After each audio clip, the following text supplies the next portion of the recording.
Ok les gars, donc là on est à l'aéroport de Paris-Charles de Gaulle. Le but c'est de faire un audit, puis après ça va déboucher à, je dirais, 90% de chance sur des intégrations de solutions. Comment est-ce que tu te rémunères? Est-ce que tu prends l'AC? Est-ce que tu payes avec dividende? Il y a un nombre de questions qui est juste aberrant. Tu peux pas ne pas le savoir. Les emmerdes commencent dans l'appart. Clément est en train de faire ce qu'il peut. De tenir l'arrivée du pont. Il y a peut-être des synergies à trouver, donc on va prendre un café, on va voir comment ça se passe. Ça a pas de goût.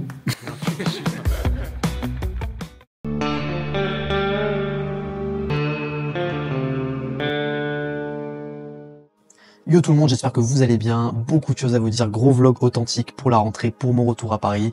Je vais vous raconter un peu ce qui s'est passé pendant l'été, pendant mon mois d'août, ce que j'ai fait sur le business, comment j'ai avancé, comment j'ai structuré les choses, comment j'ai préparé ma rentrée.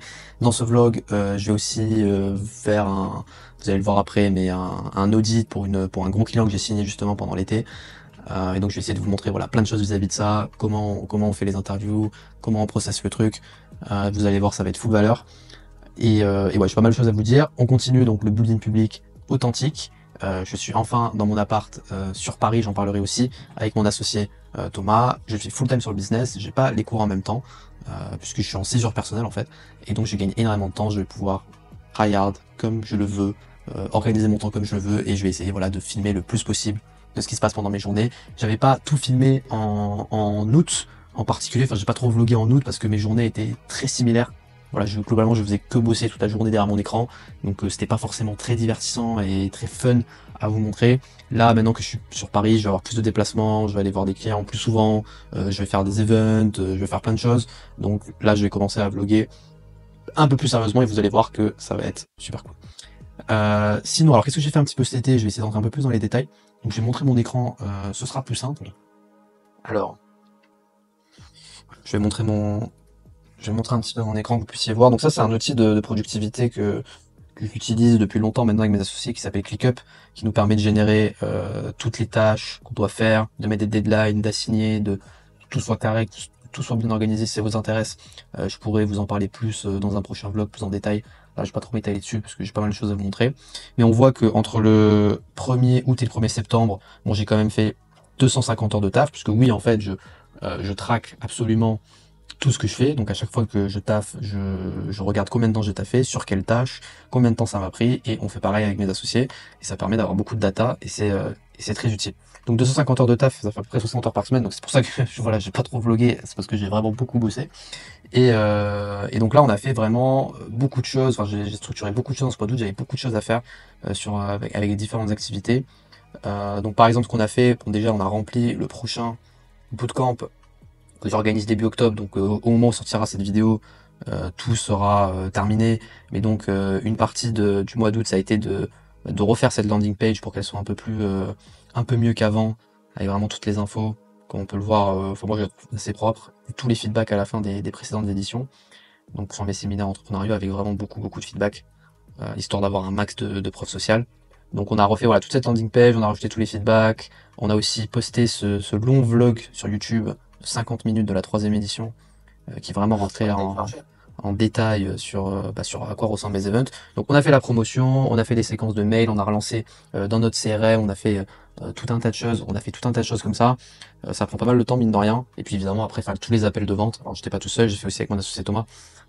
Mais ça prend quand même pas mal de temps tout ça. Mais bon, on a rempli quasiment, enfin là au moment où je parle, il reste une place pour la prochaine édition. C'est d'ailleurs la dernière qu'on va faire avant longtemps, parce que vous allez le voir après, ce que je vais vous montrer après, mais en fait je veux me focus pendant 6-8 mois minimum sur le scale de mon agence IA, et donc en fait après j'aurai tout simplement plus le temps de faire des séminaires comme ça, donc j'en profite, c'est un petit peu le dernier avant longtemps, donc on le fait parce que c'est une super expérience humaine, et puis après on scale l'IA. Donc voilà, ça a pris pas mal de temps en août. J'ai aussi refait, donc j'ai enfin lancé ma chaîne YouTube avec donc les premières vidéos ici, et on a fait une bannière. Voilà, ça a pris un petit peu de temps, mais globalement ça a été, on a délégué. J'ai aussi lancé un programme de bêta test pour une formation IA parce qu'on énormément de gens me demandent tous les jours comment créer son agence IA, quoi vendre, comment vendre, etc. Donc je suis en train de faire une formation en parallèle de mon agence IA, donc c'est pour ça que je fais un système de bêta test où je construis la formation au fur et à mesure. justement sur comment lancer une agence IA et comment réussir dans l'IA. Moi, c'est plus d'1 an et demi que je suis là-dedans, donc je commence quand même à bien m'y connaître avec plus de 20 clients accompagnés et des dizaines de milliers d'euros générés. Donc voilà, on est en train de construire tout ça. On a fait un school avec donc 21 bêta-testeurs avec qui on va donc donner des modules. Donc là, il y en a déjà 3 qui sont sortis au moment où je tourne ce vlog. Donc des modules sur toute la formation au fur et à mesure, avec des appels de groupe réguliers pour répondre aux questions aussi, et d'intégrer ça ensuite dans la formation finale. Et donc globalement, dans cette formation, on va avoir donc trouver sa niche, ses premières solutions, comprendre le potentiel d'une agence IA. Ensuite, il y a tout un aspect sur la maîtrise technique des outils IA, donc comment créer des automatisations IA de A à Z avec Make et faire des choses qui puissent se vendre. Il y aura un module sur créer une offre irrésistible, sur l'acquisition, sur la fiscalité, sur la vente et la gestion, le suivi client, sur délivrer le service, sur l'organisation et la productivité, sur le conseil en IA qui est une branche particulière et qui mérite un module à part, la formation aussi professionnelle en IA et quelques modules bonus sur le mindset et quelques outils que j'utilise au quotidien. Voilà, je veux vraiment faire quelque chose de très complet, je vais prendre mon temps, c'est pour ça que je préfère faire un système de bêta-test pour être sûr que ce soit de bonne qualité, même d'excellente qualité. Mais donc voilà, tout ça, structurer ça a pris un petit peu de temps. Encore une fois, enfin même beaucoup de temps. Donc sachant que voilà, on n'a pas encore fait du tout tout le contenu, et donc il y a encore ça à faire. Ça va occuper peut-être entre 1 et 3 heures de mes journées de façon régulière pendant les prochaines semaines. On a fait ça. Ensuite, on a aussi fait, on a un peu revu la DA sur mon compte Insta. Parce que je faisais un peu moins de vues ces derniers temps et c'était pas fou, donc on a un peu changé le type de vidéo, on a testé des trucs, on a testé différents formats et ça a plutôt marché puisqu'on a trouvé des formats qui marchent bien. Là maintenant j'arrive à faire quasiment toutes les semaines des vidéos à plus de 10 000 vues, donc voilà, on le voit à 10K, 20K, 12K, 11K, 20K, 10K, 12K, 123 000, donc là j'ai 26 000, donc là j'ai trouvé des bons formats qui fonctionnent bien et qui surtout ne me prennent pas énormément de temps. Puisque c'est aussi ça, hein, la création de contenu, c'est comment tu fais pour faire des vues, comment tu fais pour faire du reach, comment tu fais pour développer ta crédibilité et ta marque personnelle sans que ça te prenne 4 heures par jour. Parce que la création de contenu, il faut être régulier. Mais le problème, c'est que si on est trop régulier, ça peut vite nous prendre 4 heures par jour. Donc il faut arriver à se démerder pour que ça ne prenne pas trop de temps, mais qu'en même temps, ça paye. Et c'est pas forcément facile, en tout cas là-dessus. Et on a trouvé des choses, on a trouvé des formats, on va dire, qui sont plutôt bons. Ce que j'ai fait aussi, c'est que j'ai écrit, oui, accessoirement, ce qui m'a pris au moins 60 heures, voire plus, peut-être 80 heures minimum juste au mois d'août, bon, j'avais commencé avant, c'est que j'ai écrit un e-book de 80 pages sur comment j'ai fait 160 000 € en 8 mois grâce à l'IA, où vraiment je détaille mon business model, les méthodes exactes qui m'ont permis de générer cette somme. Donc voilà, ça a pris beaucoup de temps à faire, la mise en page, le fond, c'est vraiment, je l'ai beaucoup travaillé, ça c'est le sommaire, c'est très complet. Je parle de pourquoi, donc je parle un petit peu de moi, ensuite je parle de pourquoi l'IA c'est l'opportunité d'une vie, je explique comment je me suis formé à l'intelligence artificielle générative et les différents skills et compétences hard qu'il faut pour réussir dans ce domaine. Je parle des stratégies gagnantes dans l'IA, je parle des aspects fiscaux et juridiques, je parle de l'acquisition, de tout ce que j'ai fait globalement. Globalement, c'est plus d'1 an d'expérience dans ce secteur avec ce business model que j'ai retranscrit dans ces 80 pages où j'ai essayé de rentrer le plus possible dans les détails. Donc là, chapitre 6 sur la vente, chapitre 7 sur le suivi et la satisfaction client, chapitre 8 sur le data tracking, chapitre 9 sur la productivité, chapitre 10 sur mes bootcamps, comment j'ai construit cet événement-là. Donc c'est vraiment très complet. Il y a énormément de valeur, c'est complètement gratuit. Et voilà, ça a pris énormément de temps de le faire. Après, ça a été très rentable puisque en combinant avec ma nouvelle stratégie de contenu sur les réseaux, ça m'a ramené beaucoup de contacts, puisqu'évidemment quand même, c'est gratuit, mais je récupère évidemment les adresses mail, les numéros pour derrière, pour plus tard en fait. Hein. Pour l'instant, j'ai rien à vendre actuellement, mais sûrement que plus tard, quand j'aurai une formation IA pour créer sa propre agence IA, et ce sera utile. C'est aussi utile pour mes événements, pour promouvoir mes événements, mes séminaires, même si bon, je vais pas en faire avant longtemps, mais pour des séminaires dans 1 an et demi, c'est toujours une liste de contacts qui est bonne à prendre. Sachant que là, voilà, on a quand même récupéré 426 contacts en 2-3 semaines grâce à cet e-book, ce qui est quand même pas mal. Honnêtement, ce qui est pas mal. Et donc ça, c'est du temps que j'ai mis, mais qui a été fortement rentabilisé grâce grâce à ça. Et puis le fait d'avoir ces contacts-là, c'est aussi, je sais aussi que c'est des gens qui sont intéressés par l'entrepreneuriat, qui sont intéressés par l'IA. Donc c'est des gens à qui je pourrais donner de la valeur régulièrement, enfin quand j'ai le temps, pour eh bien pour encore plus fidéliser l'audience et que les gens me fassent confiance et se rendent compte que voilà, je donne beaucoup de choses gratuitement et voilà, ils se rendent compte de la valeur que je donne tout simplement. Ce que j'ai aussi structuré pendant ce mois d'août, c'est le recrutement, puisque là, moi, je suis dans une phase avec Zenitia, donc qui est ma société dans l'IA, où on arrive à peu près à faire entre 20 et 35 000 euros de chiffre d'affaires, mais en réalité, on peut faire beaucoup plus. Enfin, on aimerait faire beaucoup plus, et c'est possible à mon avis, puisqu'on arrive à un stade où on a certaines solutions IA qu'on a développées pour certains clients, pour certains secteurs, qui se vendent entre 1000 et 3000 euros, qui sont, à notre avis, viables pour pour se scale et se standardiser. Ce qui est possible avec des solutions IA, des automatisations, et ce qui est moins possible avec du conseil, par exemple. Parce que du conseil, quand je fais du conseil, j'en fais beaucoup, vous allez le voir dans le vlog, et ben, je dois tout le temps, enfin c'est vraiment très sur mesure, je dois tout le temps m'adapter à la boîte à chaque fois, et c'est difficilement standardisable. Il faudrait que je recrute des consultants qui sont aussi bons que moi dans l'IA, qui sont aussi bons que moi aussi dans toute la phase d'analyse et de traitement, pour pouvoir scaler du conseil. Donc c'est un peu compliqué. Alors que les automatisations IA, des solutions spécifiques, c'est beaucoup plus simple. Parce qu'à partir du moment où j'apprends à un tech à intégrer la solution, ben, j'ai juste besoin de sales qui la vendent et de tech qui l'intègre. Et ensuite, moi, je gère l'intermédiaire, si vous voulez, et que tout se passe bien. Et donc ça, c'est beaucoup plus standardisable, puisque là, je ne suis plus indispensable là-dedans. Donc, je veux développer cet aspect-là avec mes associés, bien sûr. Donc, qu'est-ce qu'on fait?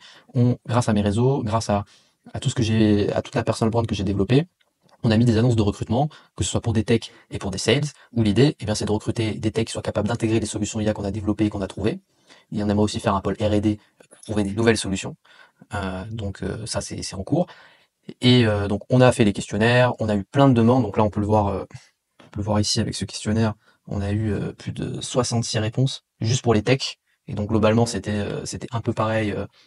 C'était même carrément pareil pour les sales. Et donc le but, voilà, c'est d'avoir des techs qui peuvent intégrer les solutions, ensuite de faire une équipe de sales qui bombarde du cold calling et qui vend, et puis derrière, comme ça, on peut standardiser certaines solutions et on voit ce qui se vend bien, ce qui se vend très très bien, ce qui est plus rentable, les bons secteurs, etc. Et comme ça, surtout, on scale le côté automatisation IA. Donc voilà pour ça. Et puis aussi, ce qu'on a fait, c'est que alors on a mis en place une campagne de prospection automatisée pour un client. Bon, honnêtement, c'est la dernière fois qu'on va prendre des clients en prospection automatisée parce qu'on veut vraiment se focaliser sur les prochains mois, sur les audits IA pour avoir des gros clients, des beaux noms dans le portfolio et euh, et donc augmenter l'image de marque, la crédibilité portée. Et on veut aussi se focus sur les automatisations IA sur mesure qui pour moi ont beaucoup plus de potentiel. Pour vous donner un exemple, on a développé dans les 3 derniers mois une solution pour les boulangeries. Alors oui, ça peut paraître surprenant, mais c'est pour tout ce qui se rapporte à de la logistique, gestion des livraisons, interaction avec les messages WhatsApp, etc. On a développé une solution qui fonctionne plutôt bien. Bah, là, l'idée, c'est que voilà, en France, il y a 30 000 boulangeries. Comme je le disais tout à l'heure, bah, moi, je peux pas appeler 30 000 boulangeries pour leur vendre ma solution qui leur fait gagner 2 heures par jour grâce à l'IA. Et donc c'est là où est l'intérêt de recruter des sales et des techs d'une part, des sales d'autre part, pour pouvoir bombarder toutes les boulangeries de France et essayer d'intégrer cette solution et pour la tester, disons, à l'échelle. Donc c'est vrai pour cette solution sur la boulangerie, mais des solutions spécifiques comme ça, on en a pour différents secteurs. On a aussi des idées qu'on aimerait développer, et l'idée, bah, ce serait vraiment de structurer tout ça. Sauf qu'évidemment, ça prend beaucoup de temps. Donc j'ai pas le temps de prendre des clients dans tous les domaines. Euh, Parce qu'à chaque fois, le suivi client, ça prend du temps et en général, c'est plutôt moi ou mes associés qui le font. Et d'ailleurs, en août, j'ai dû aussi traiter mes clients que j'ai depuis des mois. Et donc ça aussi, ça m'a pris du temps et ça explique les 60 heures par semaine. Dernier truc aussi, on a refait complètement notre branding de marque. Donc de Zenitia, c'est un truc qu'on voulait faire depuis longtemps, mais qu'on fait que de repousser. Parce que maintenant, on a du budget, donc on peut payer des freelances qui sont assez compétents pour pouvoir le faire. Donc je suis assez content du logo qu'on a fait, je vais vous le montrer. Hop. Donc ça c'est notre nouveau logo. Donc Zenith IA, donc ça c'est le nom de la boîte. Pour ceux qui captent pas le sens, en fait on est sur un soleil un lever de soleil sur le côté gauche. Vous voir là sur le côté gauche. Et puis ensuite évidemment donc un soleil, le zénith, hein, ça fait référence au soleil. Et bon il y a évidemment une signification avec l'IA, l'innovation, l'IA qui illumine un peu le monde, blablabla, blablabla. Mais donc là ce qu'on trouvait pas mal, c'est le côté un petit peu, je sais pas si ça se voit bien là à l'écran, mais c'est un soleil mais en fait qui est un petit peu aussi un engrenage. Et donc là, ça montrait bien le mix entre le zénith, qui se référence au zénith, et aux automatisations justement IA, à la productivité, puisque l'engrenage c'est vraiment le synonyme d'un système qui est bien huilé, qui tourne bien, Donc voilà, trouvez ça assez pertinent, assez smart. Peut-être que vous allez le trouver horrible, mais moi je le trouve plutôt sympa. Voilà, c'est simple, on voulait pas quelque chose d'extravagant. Par des logos sont assez simples, des bons logos. Donc voilà, on a des logos comme ça. Après on l'a en transparent, on l'a en noir et blanc aussi. Enfin voilà. Mais donc ça va prendre du temps, encore une fois, hein, de gérer un freelance pour le branding. Il faut dire ce qu'on veut, il faut faire toutes les retouches parce qu'au début on n'est pas trop content. Il faut choisir avec des prototypes. On est aussi en train de refaire tout le branding de mon LinkedIn, puisque je suis en train de réfléchir à une stratégie de création de contenu pour les prochains mois. Donc voilà, beaucoup de taf. Il y a eu beaucoup de taf en août. Je pense que c'est mon mois d'août le plus productif de toute ma vie. Mais c'est bien, ça a bien avancé. On refait aussi complètement le site internet, mais bon, il n'est pas encore prêt. Je sens que ça va prendre un peu de retard. Mais j'aimerais bien qu'il soit fini d'ici mi-septembre. Et puis voilà, on est dans de super conditions. En plus donc d'avoir emménagé dans ce nouvel appart, je vais vous montrer un petit peu. Et donc ça a amené beaucoup de choses à gérer aussi. Et ça, je vous en parle juste après. Ok, donc là, quand on rentre, on a le couloir comme ça. Là, on a vraiment la pièce du charbon. C'est là, je pense, qu'on va passer 80% de nos journées avec mon associé et où ça va vraiment charbonner. Comme ça, on va se tirer vers le haut. Ensuite, si je vais là, on a une grande cuisine, vraiment tout équipé, avec tout ce qu'il faut. Me demandez pas pourquoi il y a un putain d'ordi dans la cuisine, c'est parce que ça taffe, même quand on fait à manger, bien entendu. Bon là, l'idée c'est de pas manger trop de la merde. Quand j'étais étudiant, c'était absolument désastreux mon hygiène de vie. Donc là, l'idée c'est d'arriver à manger à peu près convenablement pour éviter de mourir à 35 ans. Voilà, tout simplement. Et d'ailleurs, on s'est acheté un giga robot de cuisine. Apparemment, c'est trop bien. À 1000 balles, on en a rien à foutre. Juste pour manger pas trop de la merde, être un peu en forme. Et si je pouvais reprendre quelques kilos pour être esthétiquement correct, ce serait cool aussi, quoi. Ensuite, on a un salon. Donc le salon, il est bon, il y a rien, j'avoue, il y a juste un gros canapé. Faudra peut-être qu'on mette un peu des trucs. Mais par contre, ouais, c'est vraiment grand. Donc si on cumule avec ce que je vous ai montré tout à l'heure, donc là, bon, honnêtement, je pense que je vais pas souvent être là parce que moi, je taffe, hein, je suis pas semblant. Mais bon, c'est toujours sympa d'avoir un salon si on invite des gens. Ensuite, on a une grande salle de bain, donc avec baignoire, donc ça c'est cool. Voilà, c'est sympa. Là, il y a la chambre de mon associé, je vais pas trop vous montrer parce que c'est déjà le bordel. Et là, il y a ma chambre. Je suis encore en train d'emménager, mais j'ai pris celle-là parce que voilà, on peut voir qu'il y a pas mal d'étagères, c'est assez. Enfin, je pense qu'on peut mettre pas mal de déco. Donc pour mes vidéos, c'est pas mal. C'est aussi, c'était un critère de la recherche d'appart, c'est d'avoir un truc où je peux filmer des vidéos, quoi, où j'ai assez de place pour mettre mon setup et tout. Et voilà, là c'est giga grand, donc là il y a pas de problème. Mais il y avait des apparts où c'était un peu plus compliqué, quoi. Voilà, donc ça c'est le petit room tour. Et donc bien sûr, qui dit emménagement, dit qu'on a dû gérer pas mal de choses qui m'ont pris pas mal de temps et qui m'ont empêché d'avancer sur les derniers jours. À savoir le wifi, on n'a pas de wifi, l'électricité au début ça marchait pas, hein, il n'y avait pas d'électricité, donc on a dû gérer l'électricité, le pass Navigo, les APL, tout un tas de trucs comme ça, les courses, machin, commander des trucs, que des choses qui me cassent la tête, mais qu'on est obligé de faire. Donc là, on commence un peu à avoir le bout, on va pouvoir se focus, et c'est cool. Qu'est-ce que tu nous as fait de bon?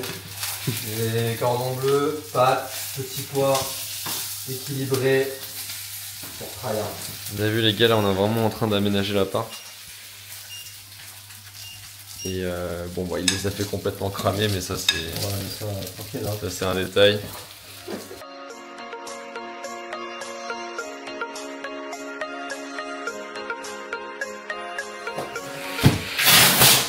Les gars, là, je crois qu'on a reçu un truc. Oh, le mastodonte. Qu'est-ce que c'est que ça, frérot? Attends, ça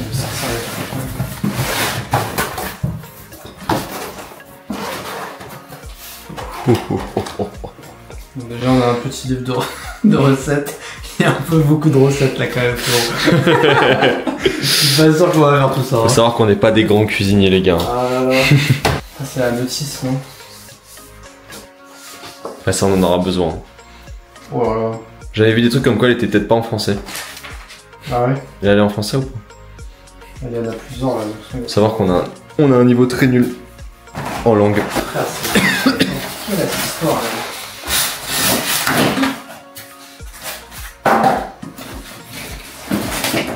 Oh là là. Ah ouais, ok, il y a plein de trucs. Ah oui, ça coupe ça, hein. Fais gaffe. Hein. Là, je pense que ça coupe très fort. intéressant.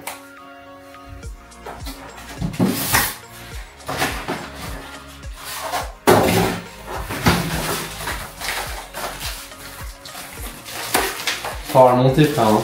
Ouais, j'espère qu'il marche quand même. Hein. Parce qu'il y en a qui parfois ont des défauts de fabrication. S'il marche pas, on est foutu, les gars. Voilà, ça j'aime trop ça, vraiment. Ah putain, c'est satisfaisant.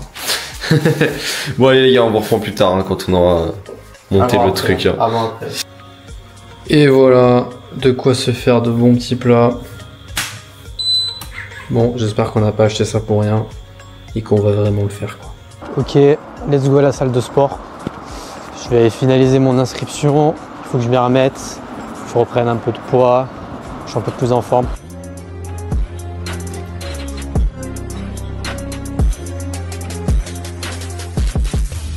Ok, donc là je viens d'entrer de la salle et on enchaîne avec 5 appels de recrutement pour les sales. Donc là je vais faire tous les appels et puis après je prends des notes sur tout le monde. J'ai à peu près entre 10 et 15 appels pour recruter des sales dans Zenithia pour pouvoir scale certaines solutions, je l'ai déjà parlé avant. Donc c'est pas facile parce que voilà, c'est pas facile le recrutement. Donc l'idée c'est de faire les appels, poser des questions. J'essaie de faire des mises en situation aussi où je leur dis voilà comment si t'étais en appel de vente là, je leur donne un contexte, etc. Comment tu structurais cet appel, comment tu ferais. Je pose des questions comme ça, je pose des questions sur la disponibilité. J'essaie de cerner si la personne est déter et un peu une tryhardeuse ou pas du tout. Voilà, j'essaie de poser des questions comme ça. Évidemment, je regarde comment elle s'exprime, je regarde comment elle s'est habillée, je regarde son dynamisme, si elle est monotone, si elle a une bonne énergie. Je regarde plein de détails en fait finalement. Et après, il faut faire un choix avec tout ça, puisqu'il y a quand même pas mal de profils qui sont intéressants. Et donc c'est ce que je suis en train de faire. Donc c'est parti. Là, ça va me prendre toute la soirée, un bon 3-4 heures minimum. Let's go. Ok les gars, premier plat avec le robot cuisine à 900 balles. C'est dégueulasse, remboursement. Ah mais vraiment, direct. C'est une sauce à quoi, mon très cher? Alors c'est une sauce aux épinards, aux différentes herbes, persil, un truc je sais plus le nom, du beurre, de la crème fraîche. T'as pas de goût? L'enculé, je sais pas. Non, ouais, c'est pas mal, hein. C'est bon? Bah, ouais, j'aime bien. Une note sur 10 pour Mais l'instant. un bon 7,5, 8, je pense. Ok les gars, donc là on est à l'aéroport de Paris-Charles de Gaulle. On va auditer une boîte qui est dans l'aviation, donc c'est normal qu'on soit à l'aéroport. C'était un peu loin de Paris, mais bon, c'est comme ça. Donc là, le programme, c'est qu'on va déjeuner avec les équipes, probablement, les gens qui vont un peu s'occuper, qui vont diriger le projet. Le but, c'est de faire un audit des différents départements. Donc il y a du sales, il y a de l'opérationnel, il y a de la com, il y a de la finance. Et une fois qu'on aura fait toutes les interviews, qu'on aura tout analysé, etc., eh ben, est-ce que c'est notre bus? Sans voyageur? Je suis pas sûr, moi. Oui, c'est le nôtre. Donc je disais, on va faire donc cette partie d'analyse sur les différents départements et puis après ça va déboucher à, je dirais, 90% de chance sur des intégrations de solutions custom a priori. Et j'espère qu'on va garder ensuite ces clients pendant le plus longtemps possible, quoi. Donc là, on va déjeuner avec les équipes. Ensuite, il y a un kick-off meeting vers 13-14 heures. Et puis après, on va auditer le département sales. Et puis on rentrera. Et après, on a d'autres interviews en visio. Et on reviendra aussi une journée entière plus tard pour le côté opérationnel, cette fois toute la journée, parce qu'apparemment c'est très solide, puisque c'est dans l'aviation. Enfin, apparemment, c'est un bordel d'un point de vue opérationnel. Donc on viendra une journée entière. Donc voilà, là c'est le programme. Je verrai si je peux beaucoup filmer ou pas. Je garantis rien. Et puis on verra.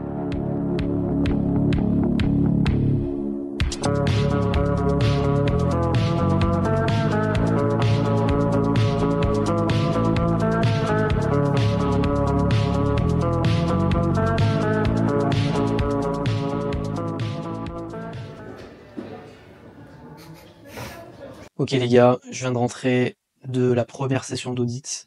Donc on a passé toute l'après-midi, là au moment où je parle, il est quasiment 20h. Bon, c'était assez loin parce que c'était à Charles de Gaulle. Je suis absolument exténué, c'était crevant, mais bon, c'était une bonne expérience. Donc on a fait un petit kick-off meeting et ensuite on a audité le département sales de la boîte. Donc maintenant que j'ai bien compris ce qu'ils faisaient, leur activité, donc c'est les leaders français du marché français sur tout ce qui est service aéroportuaire surtout donc sur l'aviation privée, donc sur tout ce qui va être vol diplomatique, avec des présidents, des délégations, etc. Tout ce qui va être évidemment homme d'affaires, tous ceux qui vont utiliser des jets ou des vols privés, eh bien il y a tout un tas de services qu'on peut faire en fait, pour organiser, pour s'assurer que tout soit fluide, pour organiser des transferts, pour mettre du fuel, pour réserver les nuits d'hôtel, pour ramener une limousine qui sera bleue et qui sera pas rose, pour servir un champagne qui soit de 2012 et qui soit pas de 2013. Bref, il y a tout un tas de services qu'on appelle des services aéroportuaires. Et en fait, c'est eux qui gèrent ça. C'est un intégrateur, c'est un intermédiaire, si vous voulez, qui a différents prestataires et sous-traitants et qui va organiser tout ça. Et donc là, il y a des gros enjeux de volume, il y a des gros enjeux logistiques. Enfin, c'est que de l'organisation en fait. Hein. C'est vraiment que de l'organisation et arriver à ce que tout soit bien huilé avec un niveau d'exigence qui est très élevé puisque les clients c'est quand même des gens qui a priori peuvent se permettre d'utiliser des jets ou alors c'est des présidents. Là, par exemple, sur les JO, il y avait beaucoup ils ont géré beaucoup de vols diplomatiques. En réalité, quasiment enfin une grosse majorité des vols de président, c'est eux qui les ont gérés puisqu'ils ont une grosse, ils ont beaucoup de parts de marché sur le marché français, mais ils font pas qu'en France, ils font aussi en Europe, ils peuvent en soi réaliser ce genre de service dans le monde entier. Et donc en fait, quand on va vraiment dans les process, il y a une complexité logistique qui est assez impressionnante. Et donc là, l'enjeu, c'est où est-ce qu'on peut mettre de l'IA pour automatiser certains process, pour leur faire gagner du temps, de la productivité, les soulager aussi d'un point de vue de la charge mentale, pour qu'ils puissent se consacrer sur des choses à plus haute valeur ajoutée. Et oui, donc je dis, il y a vraiment une grosse complexité puisque en fait, il y a des grilles tarifaires, il y a des tarifs, des services qui sont tous différents avec des vingtaines de services possibles. Sur chaque aéroport, c'est pas les mêmes tarifs puisqu'il y a plein de choses à prendre en considération. Donc ça a énormément de variables. Selon les types de vols, c'est pas les mêmes tarifs. Selon le tonnage, c'est pas les mêmes tarifs. Selon si c'est un client avec un contrat, c'est pas les mêmes tarifs. Ou si c'est un client qui n'est pas sous contrat, il y a énormément en fait de variables qui complexifient en fait tous les process. Et donc bon, c'est super intéressant à se pencher là-dedans, mais ça va demander beaucoup de focus parce que c'est vraiment compliqué. Hein, et je pense qu'il n'y a pas beaucoup de secteurs en fait, je pense qu'ils sont plus compliqués que l'aviation de manière générale. Donc bon, c'est quand même super intéressant. Et donc là, en particulier, on a audité la partie sales, et donc on s'attendait en fait à un pôle qui fait beaucoup de prospection, de démarchage, de vente, etc. Mais en fait, pas tant que ça. On s'est rendu compte que le pôle sales faisait aussi beaucoup d'administratifs, beaucoup de devis, beaucoup de tâches assez répétitives et qui sont plus de l'administratif que ce qu'on pourrait associer à un métier de commercial de base. Parce qu'en fait aussi ce qui est chiant dans l'aviation, c'est que tous les prix sont mis à jour assez régulièrement. Par exemple, les prix du fuel, toutes les semaines ça change. Donc tous les grilles tarifaires en fonction de tous les fournisseurs, en fonction de tous les aéroports, ils changent toutes les semaines. Et donc il faut envoyer à chaque fois des nouveaux prix, il faut tout actualiser. Enfin c'est vraiment compliqué. Et donc en fait ils font beaucoup d'admin, et donc pendant 3 heures ils nous ont montré tout leur process. Et bon, on a identifié a priori quelques solutions d'automatisation pour qu'ils gagnent du temps. Et donc l'enjeu pour eux en fait c'est d'arriver à gagner du temps sur ces tâches administratives qui prennent énormément de temps quand on les cumule, parce qu'ils font plein de choses, comme c'est une boîte donc il y a à peu près un peu plus de 50 salariés, mais c'est quand même à taille humaine, c'est pas une boîte du CAC 40. Ils sont un peu plus touche à tout. Et donc ils ont moins de temps pour se concentrer sur la prospection, sur l'acquisition et sur vraiment s'il y a des nouveaux contrats qui dans la rentabilité de la boîte est vraiment essentiel. Donc l'enjeu c'est de trouver des automatisations clés si c'est possible avec de l'IA, les aider à les intégrer si on identifie que c'est possible, pour réussir à leur dégager du temps. Donc voilà, ça c'est ce qu'on a fait cet après-midi, ça a duré plus de 3 heures pour qu'ils nous présentent tous les fichiers Excel, qu'ils nous expliquent vraiment comment ça fonctionne, étant donné la complexité du secteur. Mais voilà, c'était super enrichissant. On enchaîne demain avec la communication. Donc là normalement ce sera plus léger. Alors déjà des sales ils ont pensé que ça allait être assez léger, pas du tout, c'était très compliqué en fait. Communication ça devrait être un peu plus simple. Et puis après on enchaînera avec les pôles finance et les pôles et le pôle opérationnel. Et là j'ai très peur du pôle opérationnel, parce qu'on a vu ce que devaient faire les sales. Je n'imagine même pas ce que c'est l'opérationnel. Donc c'est-à-dire vraiment là pour le coup gérer, donc pas forcément les devis, la relation client, tout ça, mais gérer vraiment que tout se passe bien, quoi, avoir des agents sur place, des superviseurs, s'assurer que les gens sont là au bon endroit, au bon moment. Là je pense que ça va être encore pire que pour les sales en termes de complexité. On verra ça dans 2 semaines, parce que c'est pas tout de suite. Et on verra si on peut mettre de l'IA générative là-dedans pour et de l'automatisation, pour automatiser certains processus, leur faire gagner quelques heures, toutes les semaines, ou tous les jours si possible, pour leur simplifier la vie, pour qu'ils soient plus efficaces et que ils arrivent à optimiser leur travail, quoi. Donc bon, là, comme c'est frais dans ma tête, ce que je vais faire ce soir, c'est que je vais avec de l'IA. En fait, je vais reprendre toutes les infos qui me semblaient importantes. Je vais toutes les synthétiser. Je vais essayer de tout mettre par action. Est-ce que là, c'est une action qui est envisageable ou pas, ou est-ce que ça va être trop compliqué, etc. Enfin, vraiment, je vais donner un maximum d'informations et je le fais dès ce soir, même si je suis crevé. Après, on oublie. Et quand il y a autant d'informations qui rentrent de notre cerveau en 3 heures, il faut absolument le faire super vite, parce que sinon, on va oublier tous les détails. Et vu la complexité du secteur, c'est encore pire.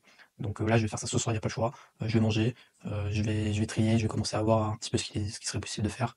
Et puis demain, on enchaîne avec la com. Donc salut les gars, c'était sportif. Ok, donc là ce matin, je vais écrire des scripts pour mes vidéos Instagram.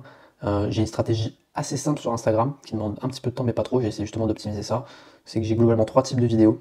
J'ai un premier type de vidéos qui sont des vidéos assez courtes, qui visent à faire du reach, donc à faire pas mal de vues, et dans lesquelles je vais en fait rediriger vers mon ebook pour récupérer des contacts et des leads. Donc ça c'est mon premier type de contenu, donc il faut faire un petit montage pour une vidéo rapide, utiliser une phrase un peu catchy, un peu captivante, un peu provocante pour que les gens lisent la description et qu'ensuite eh bien, ils commentent ebook et que je puisse leur envoyer mon ebook. Ça c'est le premier type de contenu. Deuxième type de contenu, c'est des contenus un peu plus facecam où je vais parler comme ça, comme je peux le faire maintenant, et je vais donner des petits conseils sur ce qui m'arrive au quotidien, sur mes idées, mes pensées, ce que je pense de telle ou telle chose dans l'entrepreneuriat. C'est mon deuxième type de contenu. Ça s'adresse plus à ceux qui me suivent depuis longtemps, etc. et tous ceux qui sont vraiment dans la vibe de passer à l'action. Après, mon troisième type de contenu, ça c'est des contenus de storytelling, où là je vais essayer plus de raconter mon histoire, ou des éléments de mon histoire, de ce qui se passe en ce moment, de réflexion, où j'essaye que ce soit un peu plus profond, quoi, que ça touche un petit peu dans les émotions. Et ça c'est fait pour créer de la confiance avec ma communauté, pour que les gens me fassent confiance, qu'ils se rendent compte qu'il y a un humain derrière, et que je suis pas juste quelqu'un qui veut faire de l'argent, entre guillemets. Et donc voilà, c'est mes 3 types de contenus. À chaque fois il faut faire des scripts, donc voilà, ce matin j'écris des scripts. Alors ça c'est une tâche que j'aime bien, en soi, écrire des scripts, c'est assez long, mais moi j'aime bien écrire, donc ça va. Il y a bien d'autres tâches que j'aime beaucoup moins que... Il y a beaucoup d'autres tâches, pardon, que j'aime beaucoup moins que ça. Donc bon, je vais faire ça là pendant 2-3 heures, et déjà j'aurai bien avancé. Comment est-ce que tu te rémunères? Est-ce que tu prends l'AC? Est-ce que tu payes le dividende? Il y a un nombre de questions qui est juste aberrant. Nous on est passé par là, il faut le savoir. C'est des trucs qu'il faut le savoir. Tu vois, tu peux pas ne pas le savoir en fait. Et donc, voilà, on est fait rester. Et donc là, je te parlais d'intervenant en fiscalité, mais après, c'est sur plein de domaines, en fait. Sur toutes les éditions, j'ai fait venir expert en ads, par exemple. J'ai fait venir expert en création de contenu. J'ai fait venir aussi en prospection, donc acquisition. J'ai fait venir, je sais pas si tu connais Valentin Blanco, le frère de Antoine Blanco, qui est donc avec... Enfin, je sais pas si tu connais Antoine Blanco, Yumi Denzel, Oussama Amar, le podcast sans permission. Voilà, j'ai fait venir quelqu'un de ce groupe-là, quoi, si tu veux, qui était intervenu à la dernière édition, donc la 3e édition. Donc globalement, les intervenants, j'en fais venir entre 3 et 5, mais les emmerdes commencent dans l'appart, dans la coloc. Vous voyez, Clément est en train de faire une barricade avec des sopalins. En fait, on a eu une fuite en dessous de la machine hier. Et en plus de ça, comme des golemons, on a bouché l'évier. Donc là, ce matin, on a acheté du desktop, ça a pas débouché. On a essayé avec une ventouse ensuite et on a un peu réussi à le déboucher. Mais du coup, ça a aggravé la fuite, là en dessous de la machine. Et donc là, Clément est en train de faire ce qu'il peut. De tenir jusqu'à l'arrivée du coup. Donc ouais, enfin voilà, ça gagne du terrain. Mais bon, on a réussi un peu à barricader, quoi, avec 2 serpillères et du sopalin et 2 rouleaux de sopalin. On va enlever l'étiquette sur le... Ouais, faut que tu coupes, ça commence à être...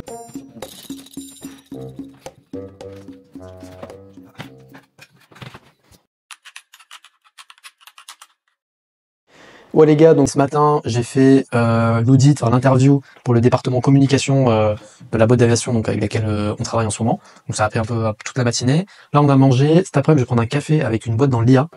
Avec qui on pourrait avoir des synergies, donc on pourrait faire de l'apport d'affaires, ils pourraient nous mettre sur des missions. Ils sont plus sur la formation professionnelle que sur l'audit et l'intégration de solutions, même s'ils en font aussi un petit peu. Mais ils sont surtout focus sur la formation des collaborateurs à utiliser l'IA. Ils ont plusieurs secteurs. Et donc nous, comme on a déjà fait un peu de formation aussi professionnelle quand on a fait des audits, notamment pour des cabinets de conseil, il y a peut-être des synergies à trouver. Donc on va prendre un café, on va voir comment ça se passe, on va faire connaissance. Et puis si derrière ils peuvent nous placer sur des missions qui voilà un arrangement comme ça, et ben ça peut être sympa. Donc on y va, puis on verra bien comment ça se passe.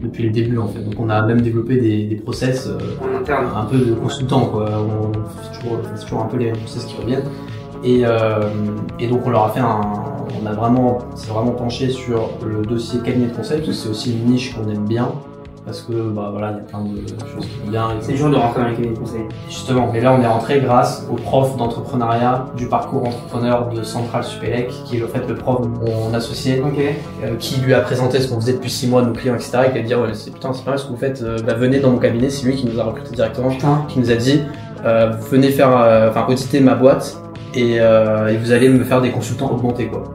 En gros. Et du coup on y est allé, on a fait toutes les interviews. Ensuite, on a fait un rapport de plus de 70 pages sur tout ce qui pouvait être optimisé, donc on a vraiment bien fait le sujet. Et ensuite, on aura fait, donc là, cette fois-ci, une formation aussi, parce qu'il nous a demandé. Ok, débrief du café business. Bon, alors c'est toujours sympa de rencontrer de nouvelles personnes, en particulier dans son secteur. C'est toujours un peu networking, c'est toujours cool. Après, d'un point de vue purement business, honnêtement, ça n'a pas été très fructueux. Je les ai pas trouvés ultra ouverts, justement, à des collaborations vraiment concrètes et immédiates et à court terme. On était plus sur, voilà, on se tient au courant, on verra, mais pour l'instant, ça rentre pas trop dans notre focus. Donc bon, c'est pas grave, il faut quand même les faire, puisque c'est en fait sur la masse à la fin qu'on finit par avoir des opportunités. Donc j'aime quand même bien ces petits moments de networking. Et sinon, ce que j'ai fait là dernièrement, à part quelques galères qu'on a eues avec notre appart, j'ai un peu repris des passages, les passages les plus importants pour moi des interviews qu'on a fait pour le pôle sales et le pôle communication pour la boîte d'évaluation pour laquelle on fait un audit et derrière probablement de l'intégration de solutions. Donc ce que j'ai fait, c'est que j'ai résumé un petit peu pour moi les points les plus saillants. Donc je pense qu'on peut faire quelque chose sur des devis assez compliqués où ils font tout manuellement. Il y a plusieurs étapes de vérification. Tout ça, c'est lié avec des grilles tarifaires qui sont très compliquées. Je pense que là-dessus on peut automatiser quelques process pour que ça aille plus vite. On a aussi les devis pour le fuel qui sont en fait à part parce qu'ils doivent changer absolument toutes les semaines parce que les prix du fuel changent toutes les semaines dans les aéroports. Et donc là encore une fois, ils font tout manuellement. Ensuite ils doivent envoyer à tous leurs clients les changements de prix, et aujourd'hui il n'y a rien qui est automatisé là-dessus. Ils font pas de veille, je pense qu'on pourrait aussi faire probablement de la veille de données et de changements de prix en temps réel pour pouvoir automatiser tout ça et qu'ils gagnent du temps là-dessus, surtout que c'est une tâche vraiment qui a lieu toutes les semaines pour le coup. On a aussi un enjeu sur les mails, ils reçoivent énormément de mails, les sales de cette boîte.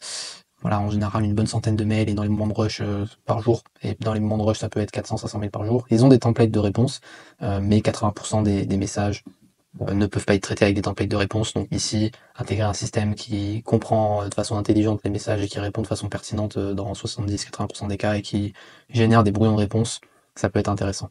Ensuite, il y a pas mal d'enjeux de prospection. Ils font pas grand-chose en prospection parce qu'ils n'ont pas le temps à cause des tâches administratives qu'on a décrites juste avant. Donc là, il y a probablement un CRM à mettre en place. On peut optimiser tout ça avec de l'IA pour le côté sales, donc pour faire des relances personnalisées, etc. Bon, ça, on s'y connaît, mais voilà. Pour la com, alors il y a des choses où honnêtement, je vois pas trop ce qu'on peut faire pour tout ce qui est création de contenu, surtout les visuels qui ont une DA très précise. Donc avec l'IA, pour faire des DA très précises, c'est quand même pas le top. Campagne marketing un petit peu, mais ils en font pas trop. Gestion des events, là on peut probablement faire des choses pour que ce soit plus rapide, notamment sur la com derrière.